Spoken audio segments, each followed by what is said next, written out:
Que Dios los bendiga, mis apreciables hermanos. Estamos agradecidos que el Señor nos permite una vez más continuar con el estudio del libro de los Hechos. Y en esta oportunidad vamos a estar partiendo del capítulo 4 de este libro. Un libro muy interesante, hermanos, que marca para nosotros la iglesia. Diríamos que se convierte como un modelo a seguir de parte de nosotros a ellos.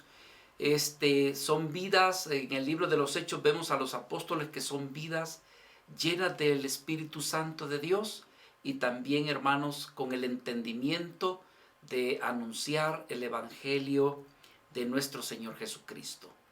El capítulo que vamos a estar estudiando en esta oportunidad tiene que ver con este capítulo donde inicia, diríamos, la persecución a la iglesia. Cuando usted estudia la historia de la iglesia, usted va a darse cuenta de que la iglesia tuvo grandes periodos de persecución, ¿verdad? Hubieron muchos años donde la iglesia fue una iglesia que prácticamente se escondía en las catacumbas, en los bosques, o era una iglesia que prácticamente, ¿verdad?, pasaba trasladándose de un lugar a otro porque había persecución para ellos. Con el tiempo hubieron algunos césares que prácticamente quisieron detener la persecución o no le dieron más bien importancia o valor a la iglesia, que entonces dejaron de perseguirla. Pero si hablamos de persecución, diríamos que esto que vamos a ver ahora es la primer persecución, es el inicio de la persecución de la iglesia. Quiero decirles, mis amados hermanos, que muchos de los que nosotros ahora gozamos ¿qué? De reunirnos con libertad, gozamos de tener una Biblia en nuestras manos. Hoy más que nunca tenemos por los medios de comunicación variedad y diversidad de ministros compartiéndonos la palabra del Señor sin ninguna oposición. Sin embargo, mis hermanos, lo que sucedió con los antepasados, con nuestros hermanos anteriores, bien podríamos decir que ellos fueron los que pagaron el precio, ellos fueron los que derramaron la sangre de lo que nosotros ahora estamos disfrutando, ¿verdad? De esta libertad que tenemos de leer la palabra de Dios, de escuchar del mensaje de Dios, de predicar la palabra, hermanos, pero todo esto se pagó a precio de persecución, a precio de sangre. Quisiera tomar del versículo 1 hasta quizás el versículo 9 como una introducción a nuestro estudio de hoy, pero en realidad el estudio comprende desde el versículo 1 hasta el versículo 22. Por supuesto, no lo vamos a ver todo por la amplitud del pasaje. Lo hemos partido en dos partes para poder sacar riqueza o para poder sacar mayor enseñanza de este capítulo. Pero permítanme leerlo, y si usted tiene su Biblia, acompáñeme por favor a leerlo desde el versículo 1 hasta el versículo 9. Dice la palabra del Señor: hablando ellos al pueblo, estamos hablando de Pedro y de Juan, vinieron sobre ellos los sacerdotes con el jefe de la guardia del templo y los saduceos, resentidos de que enseñasen al pueblo y anunciasen en Jesús la resurrección de entre los muertos. Y les echaron mano y los pusieron en la cárcel hasta el día siguiente, porque ya era tarde. Pero muchos de los que habían oído la palabra creyeron, y el número de varones era como de 5,000. Aconteció al día siguiente que se reunieron en Jerusalén los gobernantes, los ancianos y los escribas, el sumo sacerdote Anás y Caifás, y Juan y Alejandro, y todos los que eran de la familia de los sumos sacerdotes. Y poniéndoles en medio, les preguntaron: ¿con qué potestad o en qué nombre habéis hecho vosotros esto? Entonces Pedro, lleno del Espíritu Santo, les dijo: gobernantes del pueblo y ancianos de Israel, puesto que hoy se nos interroga acerca del beneficio hecho a un hombre enfermo y de qué manera éste haya sido sanado, versículo 10, sea notorio a todos vosotros y a todo el pueblo de Israel que en el nombre de Jesucristo de Nazaret, a quien vosotros crucificasteis y a quien Dios resucitó de los muertos, por él, este hombre está en vuestra presencia sano. Quisiera que oráramos. Padre nuestro, autor y creador de tu palabra, Señor, la cual leemos y oímos en esta noche, queremos darte, mi Dios, gracias por habernos permitido alabarte y expresarte, Señor, lo grandioso que tú eres.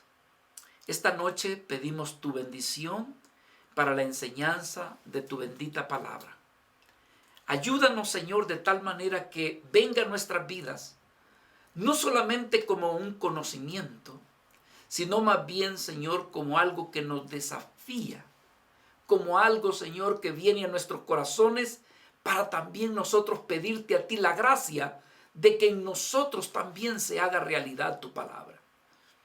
Señor, no queremos llenarnos de información, ni tampoco queremos entretenernos. Envía de tu Espíritu Santo para que todo lo que oigamos de ti, Señor, y recibamos de ti, realmente sea vida en nuestros corazones. Mi Dios amado, así te lo pedimos, en el glorioso nombre de tu Hijo Jesucristo. Amén y amén. En este estudio, lo que vamos a poder apreciar, diríamos, como dijimos hace un instante, es el inicio de la persecución de la iglesia cristiana.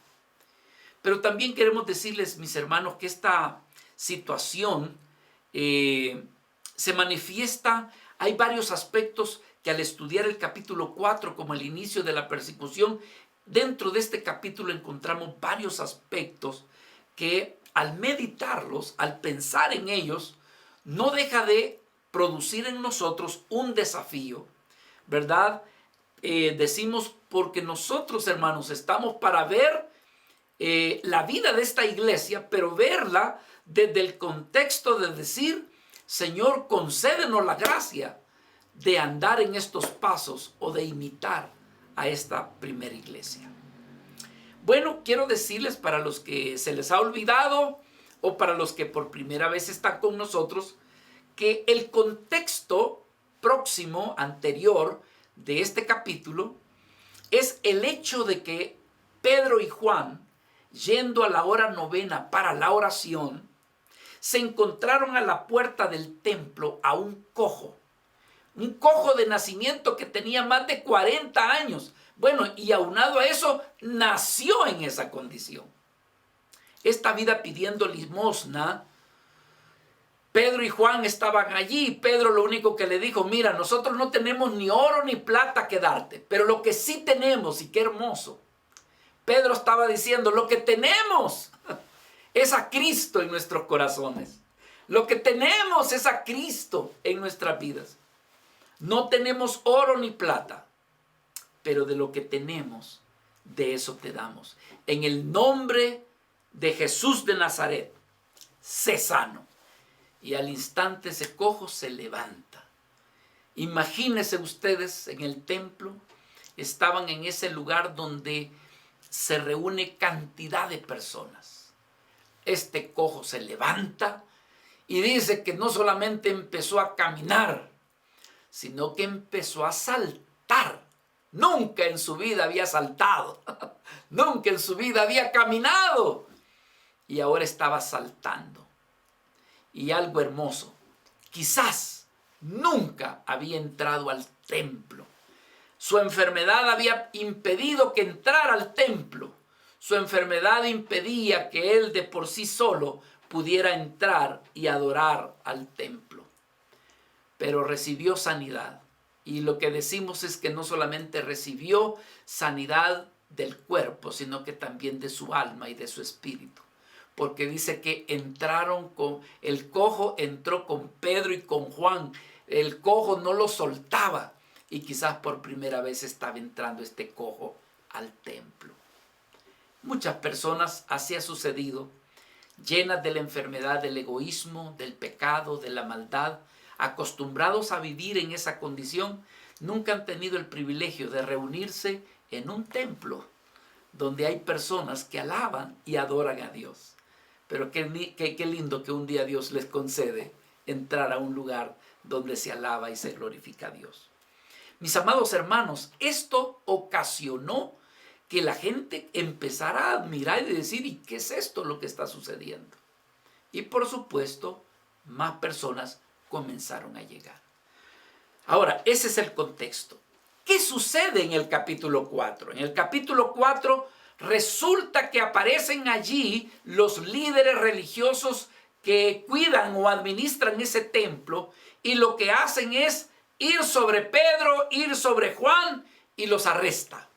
Dice el capítulo 4, versículo 1, hablando ellos al pueblo, vinieron sobre ellos los sacerdotes con el jefe de la guardia del templo y también los saduceos. Ellos todavía estaban predicando, por así decirlo. Ellos estaban enseñando y los interrumpieron los líderes que estaban allí, y los apresaron mientras ellos estaban hablándole al pueblo. Ellos lo que estaban haciendo era prácticamente dando una explicación, pero al mismo tiempo una explicación, una administración, una predicación de cómo también el cojo había sido sanado en el templo. Sabemos nosotros que el templo era el lugar donde acudía de manera masiva la persona. Por lo tanto, hermanos, este regocijo y más la bulla de lo que las personas estaban haciendo, motivados por lo que estaba sucediendo, ellos se aglutinaron. Y por supuesto, los sacerdotes o los que estaban vigilando allí comenzaron a ver una cantidad de personas que para ellos quizás no era normal. Entonces, ¿qué sucede? Vienen los sacerdotes y vienen los que estaban allí, hermanos, el jefe de la guardia y también los saduceos, y prácticamente echaron manos de Pedro y de Juan. ¿Quiénes eran ellos? Bueno, como dije hace un instante, eran las autoridades que estaban allí en la administración de este lugar. Ellos también vieron, ellos también oyeron, y entonces esto para ellos les causó molestia. Imagínense usted, hermano, un milagro de que alguien haya sido sanado, para ellos les ocasionó molestia. Ahora, ¿por qué cree usted que les trajo molestia? Porque en realidad les estaba trayendo el recuerdo de que hace unos días había aparecido un hombre llamado Jesús que andaba haciendo lo mismo. Ellos pensaron que al haber crucificado a Jesucristo, ellos pensaron que al haberlo clavado, que al haberlo matado, como dijeron, allí se acabó todo. Sin embargo, hermanos, estaban diciendo, pero ¿y qué es esto? Estamos aquí en una pestilencia de milagros, porque este hombre anduvo haciendo milagros 3 años. Y hoy aparecen otros con lo mismo, como queriendo decir, vamos a tener que crucificar a un montón de gente. No les gustó a ellos, a los religiosos prácticamente no les gustó el ver que Pedro y Juan hubiesen sido canales para ahora realizar este milagro y de que este cojo pudiera caminar. Hermanos, lo otro es que Pedro y Juan habían estado predicando de que en el nombre de Jesús había sanado este cojo, y ese Jesús era aquel que había sido crucificado, pero que también había resucitado. Menos les iba a gustar a los sacerdotes, menos les iba a gustar a los escribas o a los fariseos y saduceos de que se continuara predicando sobre alguien que había resucitado. Entonces prácticamente lo que estaban queriendo era callarlos, detenerlos. Hermanos, detenerlos antes de que toda la multitud o más personas llegaran y entonces escucharan más de estas enseñanzas. Enseñanza que, por cierto, no pudieron detener, porque si usted se recuerda, acabamos de leer, hermanos, se convirtieron de esa predicación. ¡Qué tremendo! Más de 5,000 personas.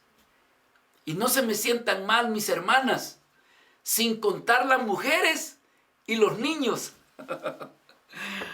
Solo hombres, solo 5,000, más de 5,000 hombres se convirtieron en esa administración.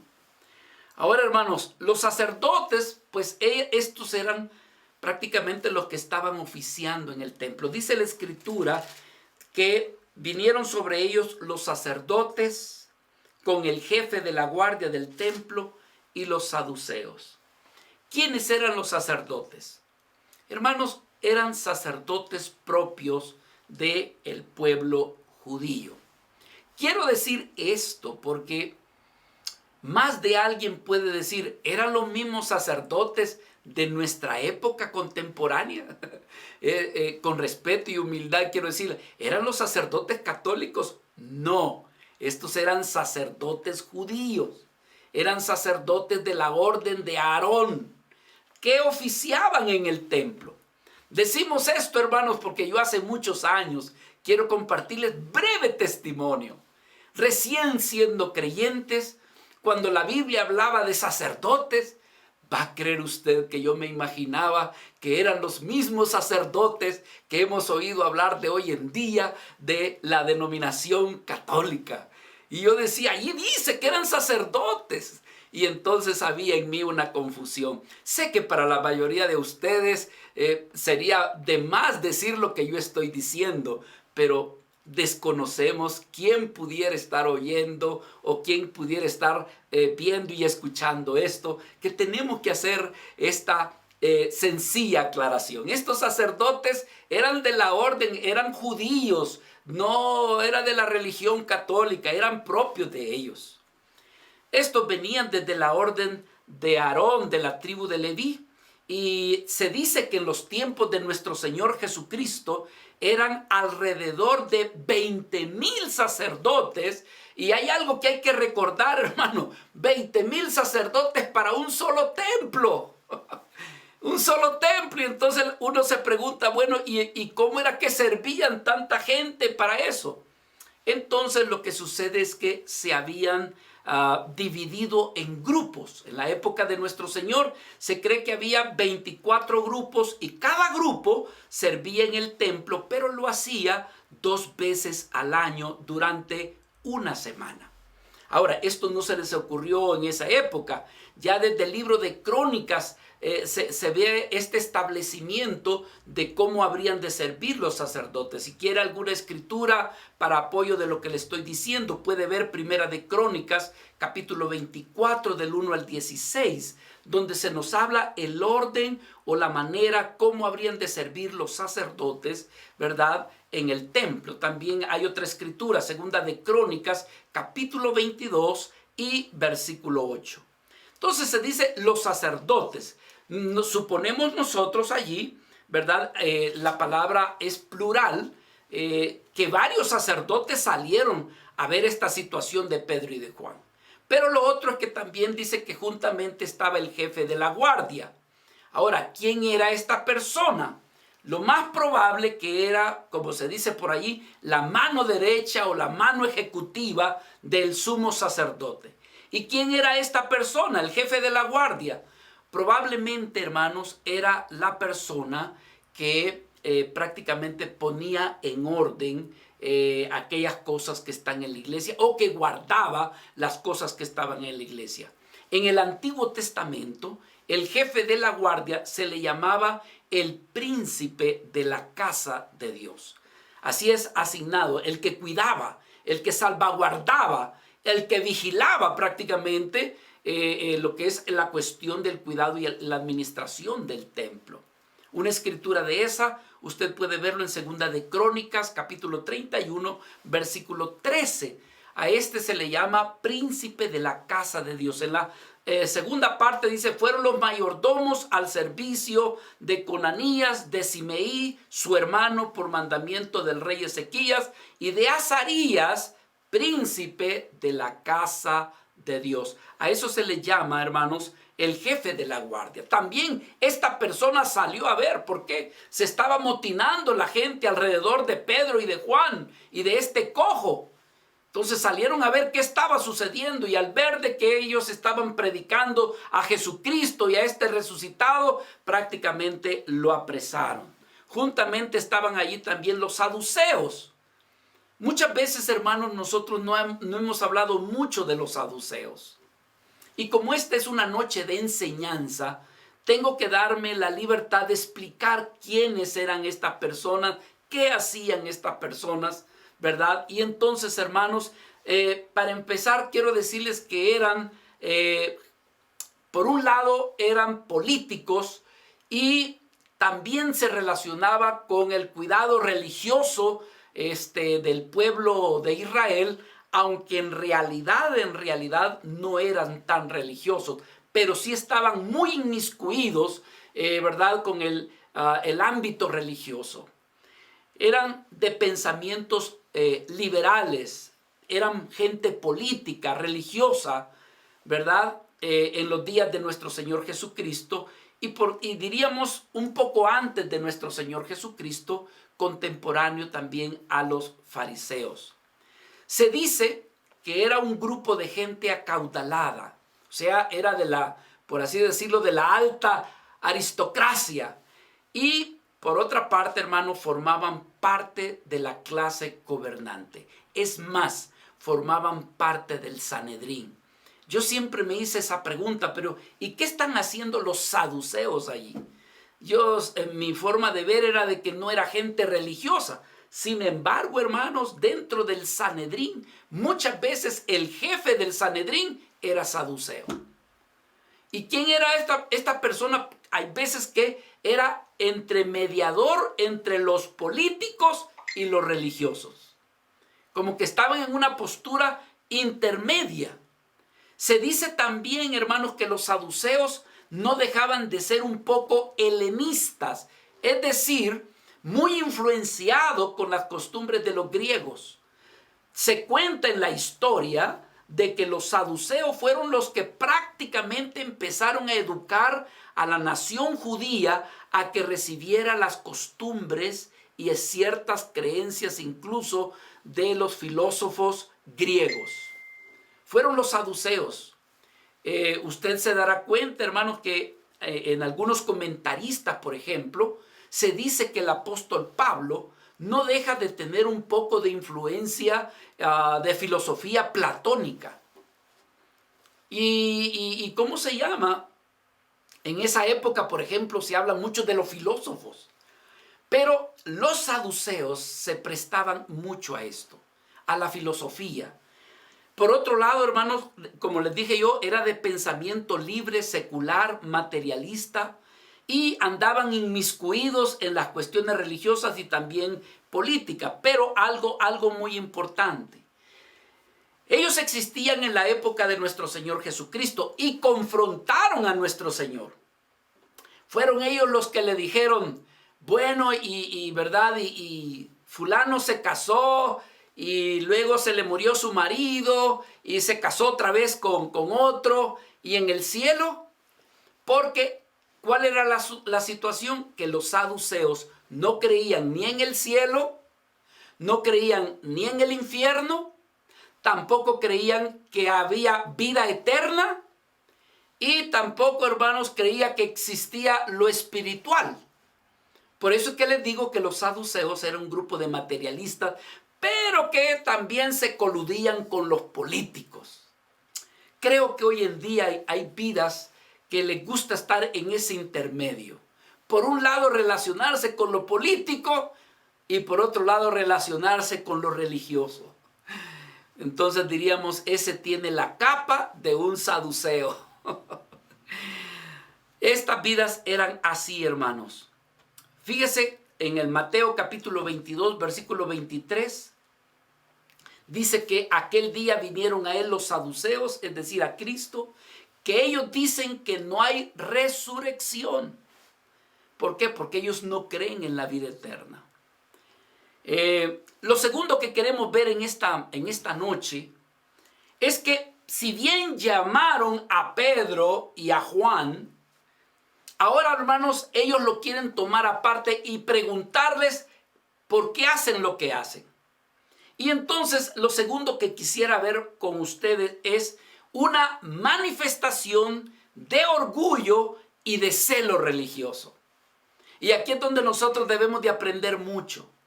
Porque hay veces que nos hemos salido de una religión y nos hemos pasado a otra, y sin darnos cuenta podemos caer también en un celo religioso y no tener, hermanos, un tacto para poder tratar con aquellos que no tienen el mismo conocimiento que nosotros tenemos. Y somos llamados a tener mucho cuidado, mucha ética, porque, hermanos, debemos de acordarnos de dónde nosotros también procedemos. Bueno, quiero ver con ustedes el versículo 2 al 4. Y le he titulado a esta parte la manifestación del orgullo y del celo religioso. Dice la Escritura, resentidos de que enseñasen al pueblo y anunciasen en Jesús la resurrección de los muertos. Dice que les echaron mano y los pusieron en la cárcel hasta el día siguiente porque era ya tarde. Pero muchos de los que habían oído la palabra creyeron, y el número de los varones era como 5,000. Dice la palabra resentidos. ¿Quién es alguien resentido? Bueno, en este caso eran vidas que estaban resentidas. Esto era, hermanos, una manifestación en esta gente religiosa, ¿verdad? Estaban disgustados, estaban enojados, enfadados, y este enojo y este enfado estaba dirigido hacia Pedro y hacia Juan. ¿Cuál es la razón? Por considerarlos causantes de estar enseñando otras cosas que ellos no enseñan, porque estaban enseñando acerca de la muerte de Jesucristo y de su resurrección, y de culparlos a ellos de esa muerte. Porque el capítulo 3 lo dice precisamente, hermanos. Fueron ustedes, dice Pedro, los que crucificaron a Jesús de Nazaret. Entonces aquí hay un resentimiento. ¿Pero qué tipo de resentimiento? Dígame usted por qué se resentiría si usted está viendo que un cojo de nacimiento de más de 40 años, por primera vez, se pone de pie, camina, salta, y no solamente eso, le da gloria a Dios. ¿Por qué debería de haber resentimiento? ¿Por qué habría de haber celo? Si no, hermanos, porque habían cosas personales de ellos que estaban siendo afectados y que también corrían peligro que pudieran perder determinados derechos. Así que dice que les echaron mano, dice la Escritura, versículo 3, les echaron mano. ¿Qué es lo que vemos aquí? Si usted mira más adelante, que lo vamos a ver en la segunda parte, Pedro y Juan prácticamente padecieron el abuso de parte de los religiosos.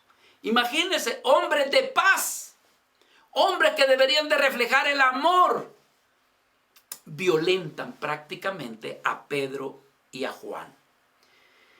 Por otro lado, hermanos, encontramos algo muy interesante. Ellos bien pudieran haber hecho el error que cometieron con nuestro Señor Jesucristo.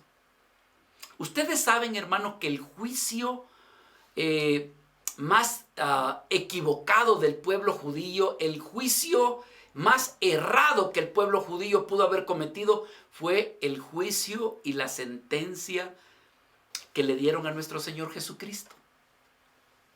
¿Por qué? Porque lo apresaron de noche. El cuerpo del Sanedrín se reunió casi en la madrugada, el sol ni siquiera había salido cuando, hermanos, prácticamente lo juzgaron. En este caso de Pedro y Juan parece ser que respetaron. Y dice la Escritura que,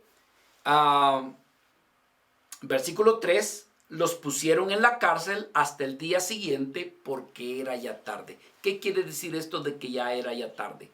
Porque dentro de la ley que el pueblo de Israel tiene, es que ellos no pueden juzgar, ni pueden declarar ninguna sentencia, ni tampoco pueden entrevistar a la persona cuando ya la tarde ha caído. Y en este caso, respetaron el caso de Pedro y de Juan. O sea, no fueron juzgados en el momento, sino que lo tuvieron que hacer hasta el día siguiente. Ahora, hermanos, dice aquí el versículo, les echaron mano, los pusieron en la cárcel, dice, pero muchos de los que habían oído la palabra creyeron en número. Algo muy que yo quisiera connotar aquí con ustedes, que el grupo que realmente les apresó, eran las vidas religiosas. Y los religiosos, los sacerdotes, los que estaban allí, yo quiero mostrar, hermanos, de que en realidad ellos no querían ni podían permitir que se predicara de Jesús, ni tampoco de la esperanza de la resurrección, y mucho menos señalar a Jesús como el Mesías prometido. Si ellos aceptaban esto, hermanos, ellos estarían a punto de perder su trabajo. Si ellos aceptaban el error de que crucificaron a un hombre inocente, hermanos, ellos tendrían que declararse como pecadores. Así que ellos tenían que detener a toda costa a Pedro y a Juan y a la iglesia de Cristo. Tenían que detenerla como diera lugar, porque no les convenía. Lo otro que yo quisiera ver, hermanos, es acerca de este pasaje. Déjenme ver aquí, del capítulo 4. Antes de esto quiero ver con ustedes, siento en mi corazón poder compartir y decir por qué razón es que a ellos no les convenía permitir que Pedro y Juan siguieran predicando. Hermanos, ellos tenían temor de, yo diría, de perder la lealtad de la gente. O sea, esa gente que creía en ellos, esa gente, hermanos, que tenía su voto a favor. Ellos sabían de que si Pedro y Juan continuaban con lo mismo, ellos iban a alcanzar cierto reconocimiento, pero el reconocimiento de ellos probablemente lo iban a perder. Es decir, iban a perder la posición, iban a perder la autoridad.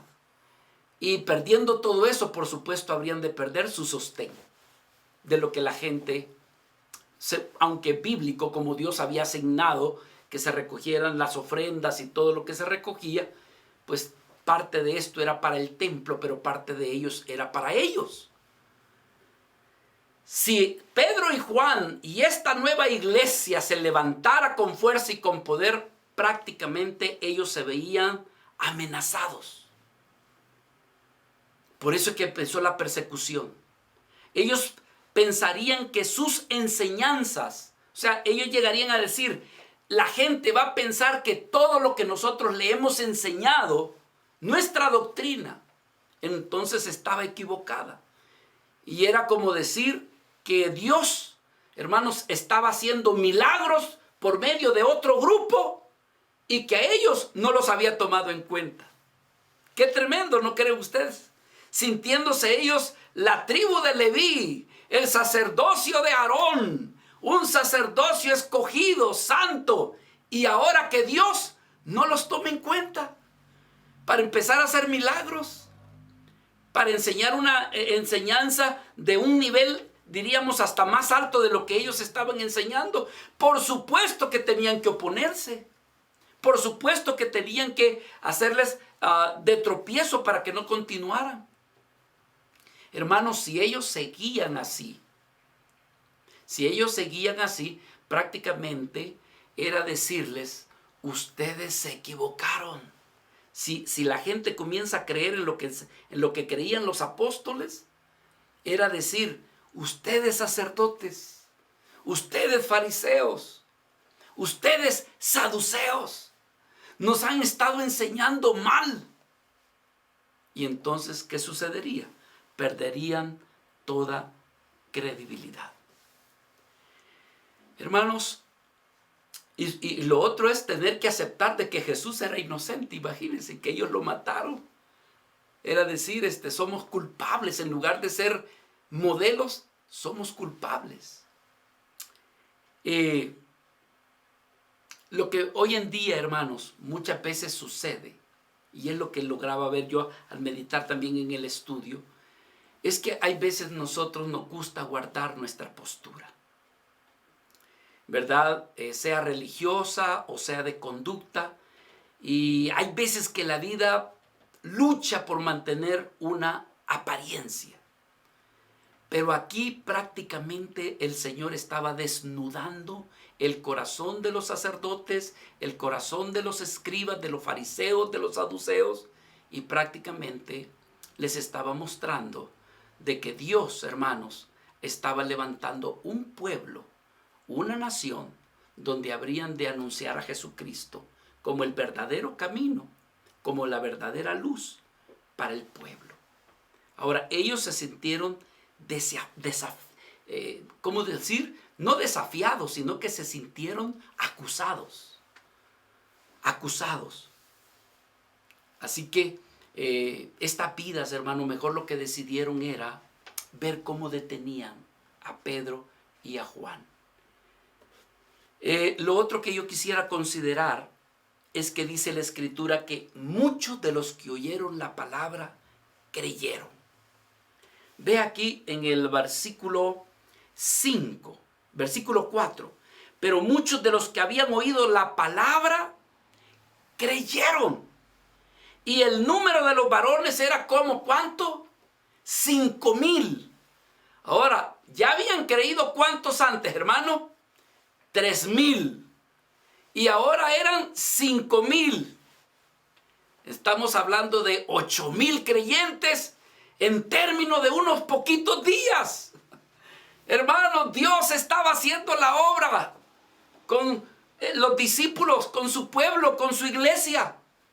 Y en términos de pocos días, en menos de un mes, 8,000 vidas habían creído. Ay, hermanos, necesitamos orar y decirle, Señor, mándanos de ese poder para hoy en día. Mándanos, Señor, de ese espíritu de convencimiento, de nuevo nacimiento, que más vidas puedan convertirse. Creyeron, hermanos, por la predicación del evangelio. ¿Qué vemos aquí? Que la palabra del Señor no estaba regresando vacía, como dice allá el libro de Isaías 55, versículo 11. Dice que así dice que será mi palabra que sale de mi boca. Decía el profeta, no volverá a mí vacía, sino que de lo que va, dice que esa palabra hará lo que yo quiero y va a ser prosperada. Mis amados hermanos, eso era lo que realmente estaba sucediendo en esos días. La palabra de Dios estaba siendo prosperada y la palabra del Señor no estaba volviendo a Él vacía, estaba haciendo la voluntad de Él. Oremos, hermanos, que la palabra de Dios nunca regrese vacía. O como decía el apóstol Pablo en 2 de Timoteo, capítulo 2, versículo 9, que la palabra del Señor, aunque él estaba en la cárcel, pero él decía, mas la palabra del Señor no está presa. La palabra del Señor sigue haciendo su obra. Hermanos amados, nosotros decimos, Señor, creemos y confiamos. Familiares nuestros han escuchado tu palabra. Amigos nuestros han escuchado de tu evangelio. Nuestra fe es que tu palabra no regresará vacía, sino que hará tu voluntad, hará tu obra en su debido tiempo. Entonces, ¿qué vemos aquí? 5,000 convertidos. Lo tercero que quisiéramos ver, mis amados hermanos, está desde el versículo 5 hasta el versículo 10. Y le hemos llamado a esta porción el testimonio del evangelio, pero ahora bajo presión. Vaya por favor conmigo al versículo 5, del versículo 5 hasta el versículo 10. Queremos ver esta porción de la escritura. Aconteció, dice, al día siguiente, que se reunieron en Jerusalén los gobernantes, los ancianos y los escribas. Yo quiero que ponga atención, ni nuestro Señor Jesucristo tuvo esta concentración de líderes como lo tuvieron Pedro y Juan. Observe.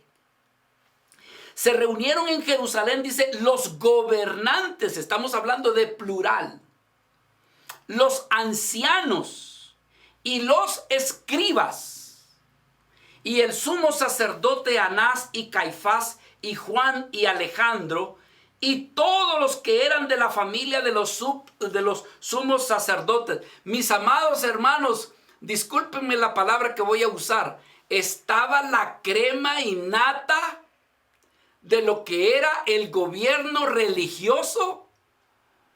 En ese instante, todos juntos contra Pedro y contra Juan. ¿Cómo se sentiría usted, hermano? Rodeado de autoridades, pero de alto nivel. Escribas. ¿Y quiénes eran los que estaban ahí? Si eran unos simples pescadores. ¿Usted tiene idea de eso, hermanos? Que usted se encuentra con hombres que tienen 2, 3 doctorados. Gente que conoce bien las leyes al revés y al derecho. Y lo ponen a usted en medio. Y usted tiene que defenderse. Y usted tiene que atestiguar. Pedro y Juan habían sido arrebatados en ese instante. Y eran vidas que se encontraban bajo presión. Me trae el recuerdo de Martín Lutero. Martín Lutero, hermanos, el día en que lo llamaron a, ¿cómo se llama? Ante reyes y gobernantes y doctores del conocimiento de la Biblia, de la ley. Y estaba, hermanos, delante de gente de alto nivel social de aquel entonces. Y le piden a Martín Lutero que se retracte de todos los escritos que él ha hecho. Y entonces, hermanos, alguien le dijo a Martín Lutero, le dijo, hijo, le dijo, era un militar, yo he peleado cantidad de guerras, hijo, yo he peleado cantidad de batallas, pero en esta batalla que tú te vas a enfrentar, yo no quisiera estar en tus zapatos, le dice. No quisiera estar allí, porque contra lo que te vas a enfrentar, y con todo y eso, Martín Lutero estaba allí, hermanos, en la dieta de Worm, y le preguntaron, Martín, ¿te retractas de todos estos escritos que tú has hecho? Y le pusieron todos sus escritos.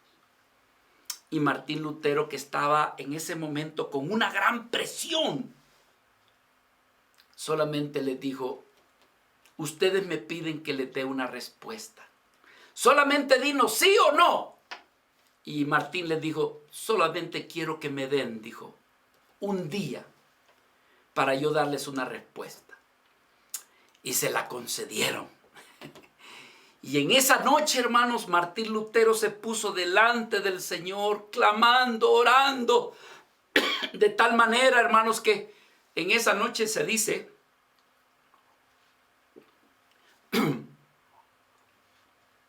que el maligno llegó a tocarlo y dicen que el maligno le decía, ¿y tú crees, le dice, que vas a poder contra toda esta gente? Si tú eres un gran pecador, le dice, tú eres un hombre de defectos. Y Martín Lutero en su corazón decía, De repente Martín Lutero dicen que le dijo al diablo: ¿sabes qué, diablo? Tú tienes toda la razón. Yo soy pecador, yo soy culpable, yo soy un hombre de defectos.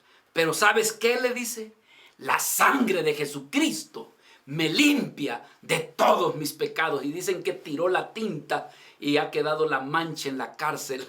Hasta el día de hoy dicen que está la mancha de sangre allí en la pared de eso que sucedió. Y el día siguiente, muy lleno del Espíritu Santo, se para delante del rey de Alemania y delante de todos, hermanos, los gobernadores y el representante del Papa, el mayor representante del Papa, estaba allí. Y Martín Lutero dijo: por cuanto que ustedes me están pidiendo, dijo, de que yo me retracte de todo lo que yo he escrito, dice, aquí hay cosas que he escrito que son de doctrina, dice. Aquí yo he escrito sobre esto otro y sobre esto. Y a ustedes quieren que solamente les diga sí o no. Y él dice: yo, dice, no me voy a retractar.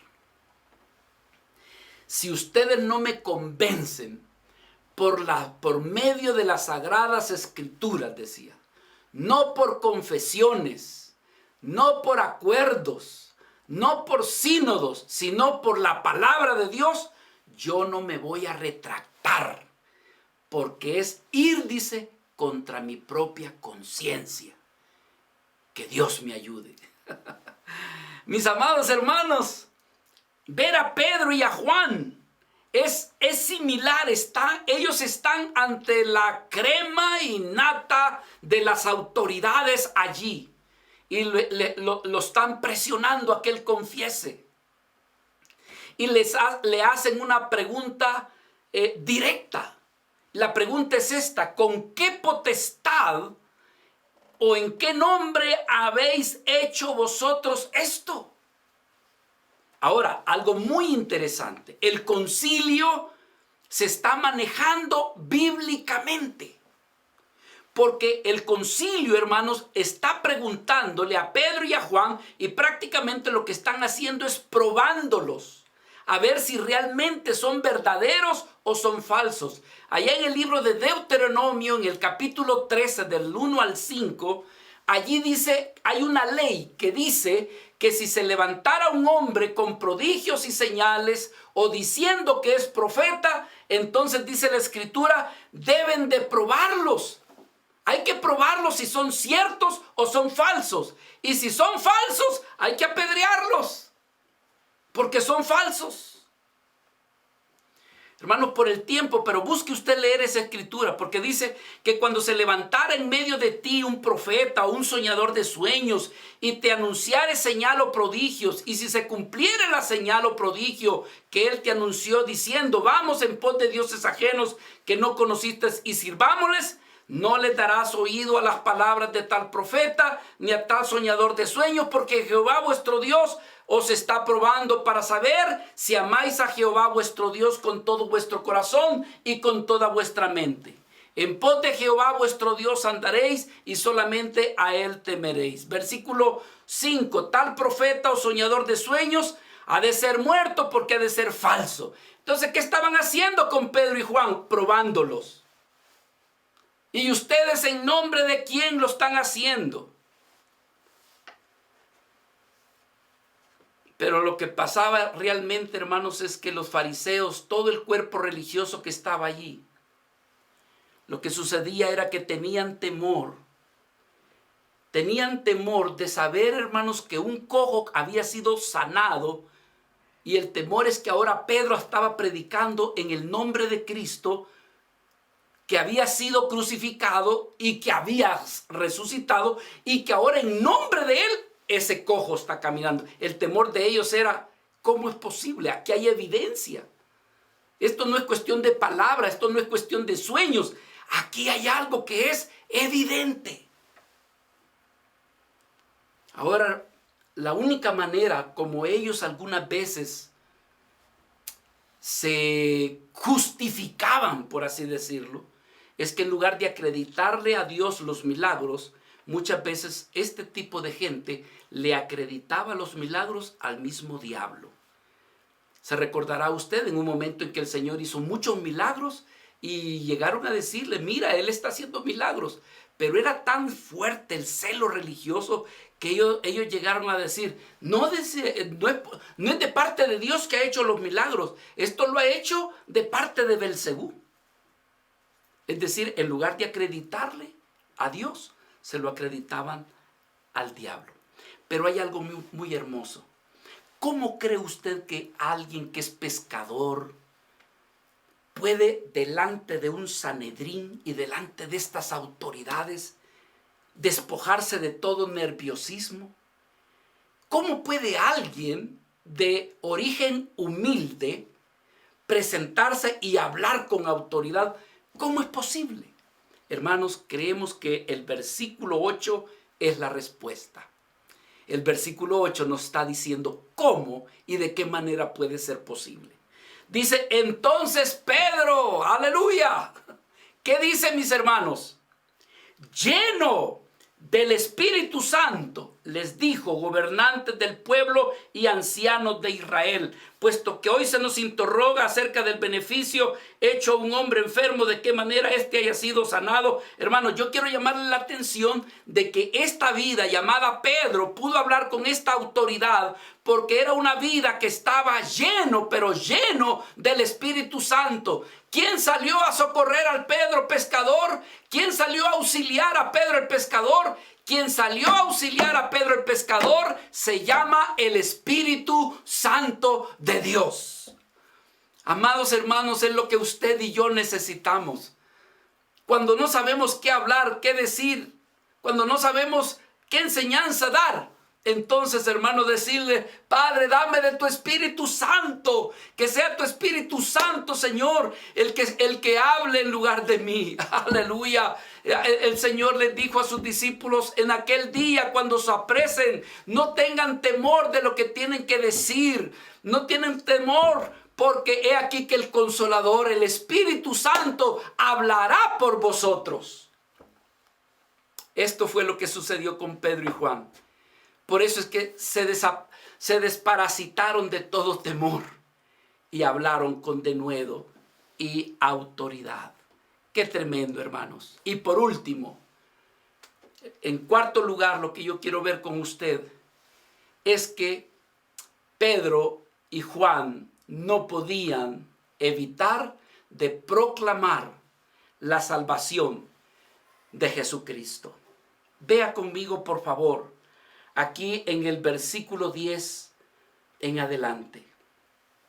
Dice la palabra, sea notorio a todos vosotros y a todo el pueblo de Israel que en el nombre de Jesucristo de Nazaret, a quien vosotros crucificasteis y a quien Dios resucitó de los muertos, por él este hombre está en vuestra presencia, como dice, sano. Sano. Este Jesús es la piedra reprobada por vosotros, los edificadores, la cual ha venido a ser cabeza del ángulo. Y dice, y en ningún otro hay salvación, porque no hay otro nombre bajo el cielo dado a los hombres en que podamos ser salvos. Aleluya. Hermanos, Pedro está diciendo, bueno, ustedes nos están pidiendo testimonio. Y dice Pedro, sea esto notorio. ¿Sabe qué quiere decir cuando Pedro está diciendo, sea esto notorio? Está diciendo que no solamente lo sepa el Sanedrín, que no solamente lo sepan los sacerdotes, que no solamente lo sepan los religiosos. Esto lo tiene que saber todo Israel. Es decir, este evangelio no puede quedar cerrado. Esta enseñanza no puede quedar exclusiva para un grupito. Sea notorio, lo que yo estoy diciendo no es para solamente sus oídos, es para todo el mundo. Como diciendo, estamos obedeciendo lo que nuestro Señor Jesucristo nos dijo. Id por todo el mundo y predicad este evangelio. Así que Pedro está diciendo, lo que voy a decir tiene que ser notorio. ¿Y qué era lo que ¿Qué tenía que ser notorio? El evangelio.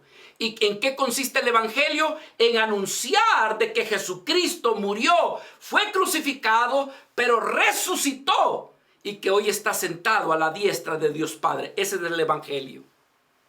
Y Pedro estaba diciendo, ustedes lo crucificaron. Los estaba acusando, los estaba señalando. Pero también estaba diciendo, este evangelio no es solamente para ustedes. Y lo otro, hermanos, Pedro y Juan estaban proclamando y señalando a Jesucristo como la razón o por quien ese cojo había sido sanado.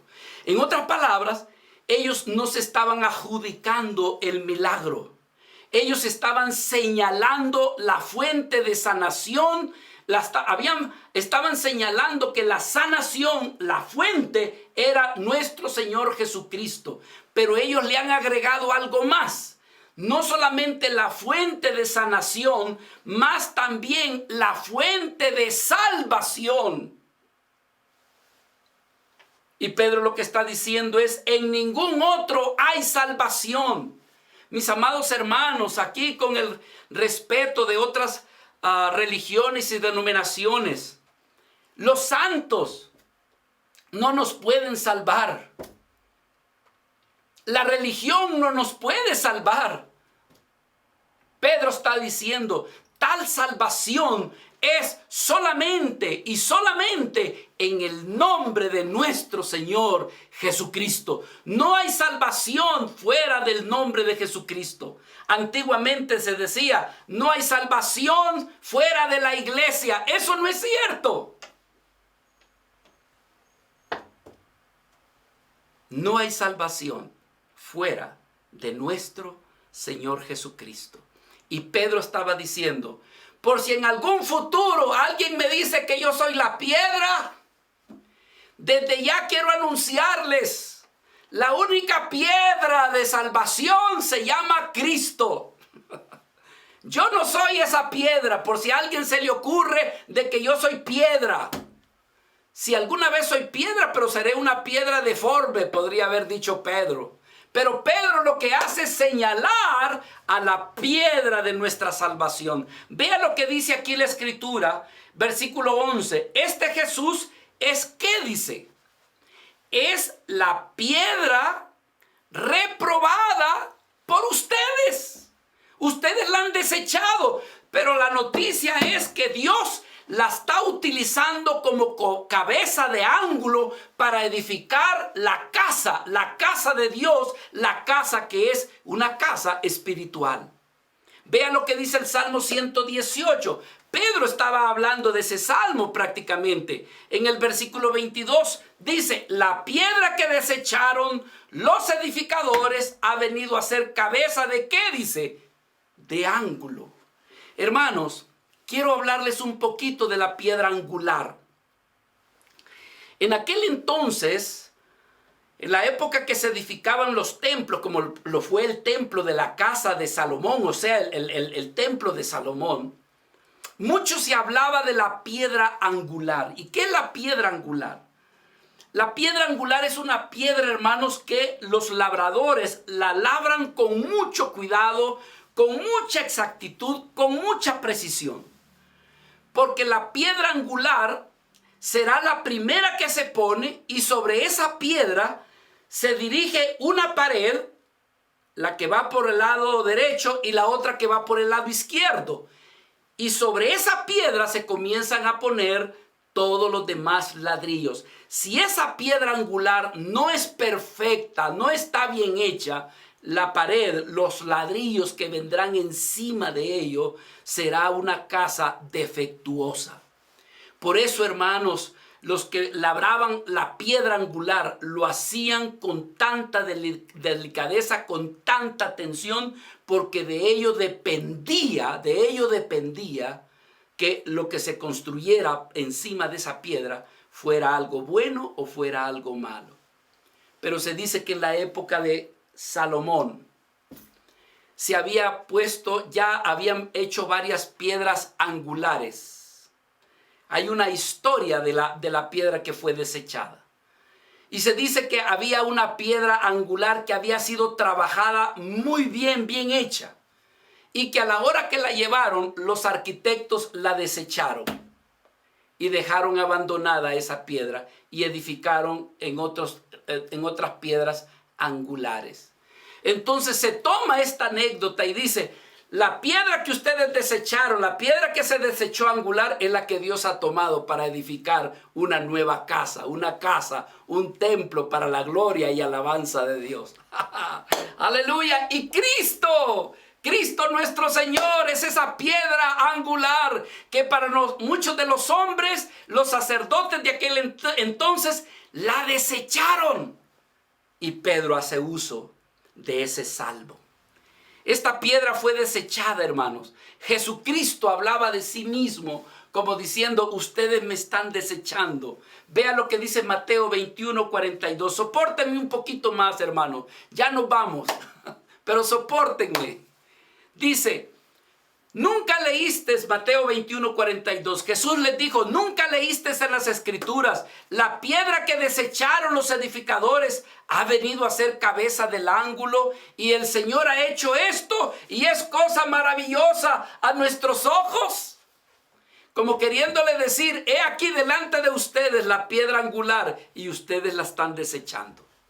Pedro les está diciendo, sacerdotes, saduceos, fariseos, escribas, primeros guardadores de la casa, todas las autoridades que están aquí, escúchenme, ustedes mataron a Jesucristo el Mesías, el que tanto el pueblo ha estado esperando, ustedes le han matado, pero ustedes lo han desechado, cumpliéndose lo que dice la Escritura, que ustedes desecharon, siendo los edificadores, han desechado la cabeza, la piedra angular, la piedra de ángulo, la han desechado. Hermanos, Pedro les está recordando eso. Pedro les está diciendo, ustedes desecharon no solamente a Jesús como sacerdote, sino que han desechado al Mesías enviado por Dios. Hablar del Mesías era hablar de la esperanza. Era hablar de aquel que Dios había de enviar para restaurar al mundo. Y Pedro le dice, ustedes lo han desechado. Pero quiero decirles, dice Pedro, que en ningún otro hay salvación. Porque no hay otro nombre que haya sido dado a los hombres por el cual el mundo pueda ser salvo, más que solamente en el nombre de nuestro Señor Jesucristo. Esto golpea la mente religiosa. Esto golpea a la gente autosuficiente, porque le está diciendo, no serán por tus obras que serás salvo. No será por tu religión que serás salvo. No es porque tú eres amigo del pastor o el mejor amigo del papa que tú vas a alcanzar la salvación. La única salvación, la única manera de alcanzar tu salvación es solamente en el nombre de nuestro Señor Jesucristo. Qué palabras más tremendas las que dijo Pedro en medio de ese Sanedrín. En nuestra próxima clase veremos qué efectos produjeron esas palabras en medio de todas esas autoridades. Hoy por hoy, hermanos, examinemos nuestro corazón y digámosle, Señor, cuánto yo no necesito ser lleno del Espíritu Santo para no avergonzarme, para no tener temor, para poder hablar de Cristo a los cuatro vientos y a todas las personas. Señor, dame la gracia, Señor, ya que al igual que Pedro y que Juan, siendo lleno del Espíritu Santo, no se avergonzaron de dar testimonio de tu Hijo Jesucristo. Padre, queremos agradecerte por esta oportunidad que nos diste de meditar en tu santa y bendita palabra.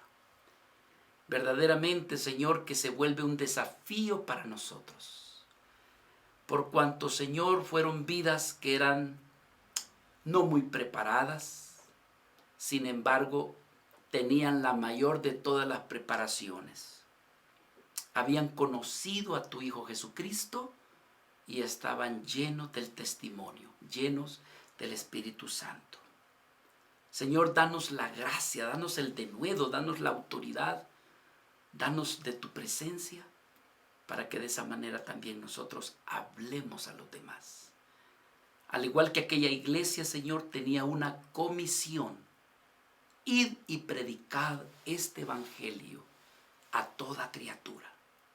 Id hasta el último rincón de la tierra y predicad este evangelio. Señor, ayúdanos a cumplir también nosotros este mandato, pero no ir solos, no ir con habilidades mentales, no ir con conocimiento, Señor, propio, sino ir con el conocimiento de tu palabra, pero también siendo llenos del Espíritu Santo. Así te lo pedimos en el nombre de Jesús. Amén y amén. Gracias, Jesús.